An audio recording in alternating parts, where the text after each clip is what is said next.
The Ottoman Empire suffered defeat in World War I at the hands of the British, the French and their allies. However, during the war, the Allied nations signed secret agreements on how to divide up the territory. Britain and France already occupied the Levant and would go on to divide it amongst themselves, and Arabian nations had gained their independence, so they turned their attention to Anatolia. France and Britain wanted the east to add to their new Middle Eastern regions.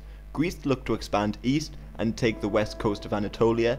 Italy wanted the southern coast, and the new nation of Armenia would take the northeast. The Ottoman Empire would be reduced to a small amount of land around Ankara. When the war ended, an armistice was signed, and in November 1918, a French brigade entered Constantinople and occupied the city. The Paris Peace Conference began in 1919, and the Allies discussed finalising their plans to divide Turkey amongst themselves. Meanwhile, Allied troops occupied more and more towns in the Ottoman Empire. However, there were land disputes amongst the Italians and the Greeks, so the Italians left the peace conference. This pushed the Greeks to land in Izmir and begin their first military campaign. There were pockets of resistance around Anatolia, but largely they were easily crushed. Meanwhile, an army general, Mustafa Kemal, recognised that his government was being oppressed by foreign nations and not fighting back. He decided to organise his own resistance. He united local resistance movements with military units to fight to keep the land inhabited by Turks united. On April 23, 1920, the Grand National Assembly gathered in Ankara and elected Mustafa Kemal as the chairman. However, the Sultan had already signed the Treaty of Sèvres with the Allied powers, dividing the empire amongst the powers and making the Dardanelles and Istanbul an international zone.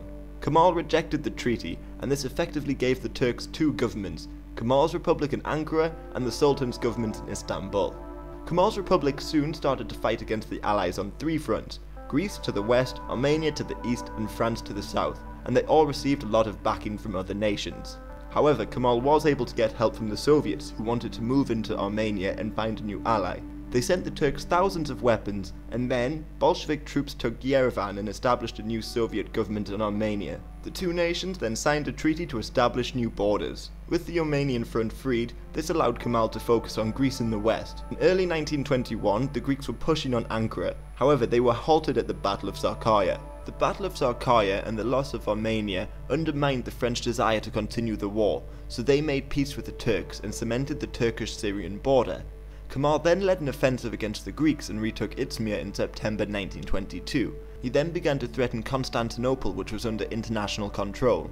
The British Prime Minister Lloyd George pushed for war, however he couldn't find the support in Parliament or amongst other European nations, or even in their Canadian Dominion. The Chunuk Crisis, as it was called, saw the election of the anti-war Conservative government in Britain, and an increase in self-determination in Canada.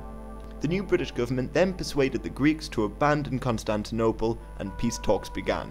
However, the Allied states invited the Sultan's government to the peace talks. Kemal didn't wish to see the government who fought against him represented at the conference, so he decided to abolish the Sultanate, ending the Ottoman Empire, which had been around for over 600 years. The Treaty of Lausanne was signed in 1923. It secured Turkish independence and established very similar borders to what the country has today. Meanwhile, in Greece, the war caused discontent and rebellions, which forced King Constantine I to abdicate in 1922, and then his son, George II, had to give way for the Second Hellenic Republic. During the campaign, both the Greeks and the Turks committed a number of atrocities. The deaths of hundreds of thousands of ethnic Greeks within Turkey encouraged the two nations to agree to a population exchange. Turks and Muslims went to Turkey, while Greeks and Christians went to Greece. Nearly 2 million people would cross the Greek-Turkish border.